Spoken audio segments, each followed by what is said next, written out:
Ayan guys. Natapos din yung ginawa kong guava jelly. Yung niluto ko na guava jelly. Naluto na rin. Ang sarap guys. O, tinan mo. Diba? The best. Guava jelly. Ay, nakaisang garapon ako guys.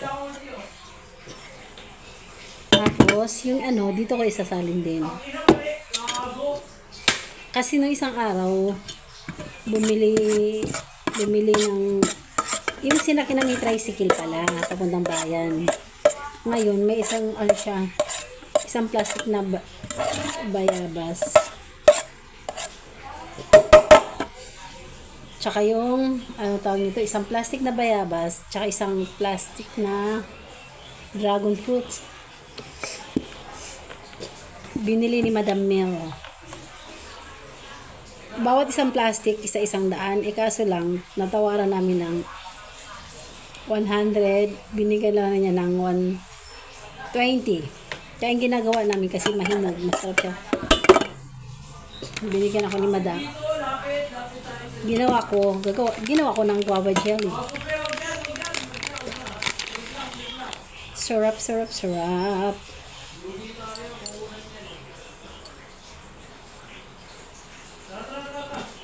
Pero alam mo guys, hindi man ako mahilig sa matamis.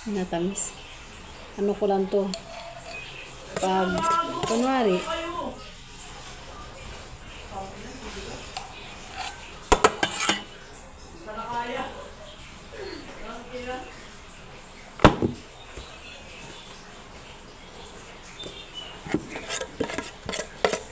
ito lang naman yung paggawa ng guava jelly.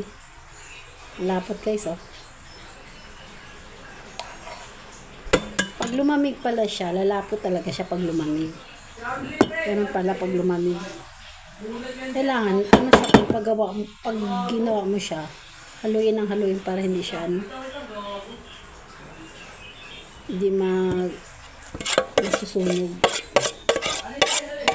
Ginamit yung asukal nito is white.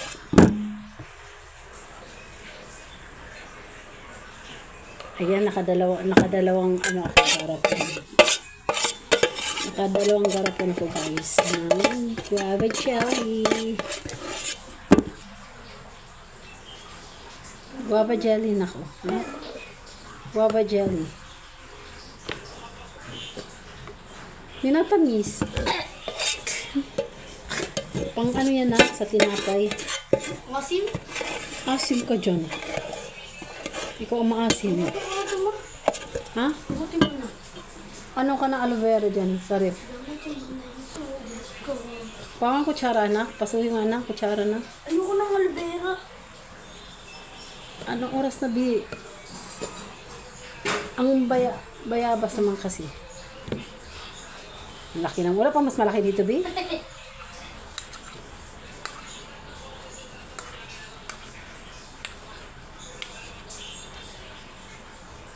Check out sa yellow basket. Hindi, joke lang. Hindi naman ako nagbenta.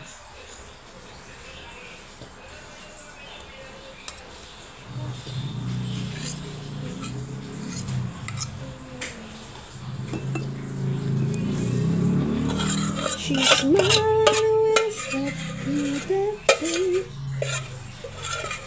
Sayang.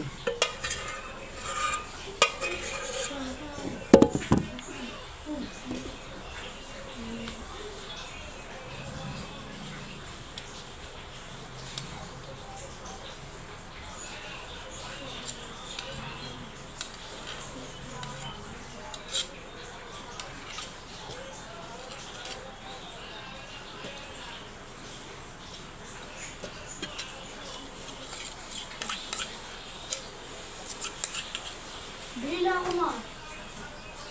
Ano na naman, Bi? Kakakain nyo lang. Bili ka na naman. Lagay nyo naman sa oras yung pagkain nyo. Sampalin kita eh. Lintik na bata to. Kakakain lang. Bili na naman. Akin na nga yung pera. Babawiin ko nga yan. Lintik na yan. So, oh friend. Guys, yung finished product ko, nakalagay na sa garfon, yung guava jelly. Matry nga mamaya, bibili tayong tinapay guys. Thank you for watching. Bye!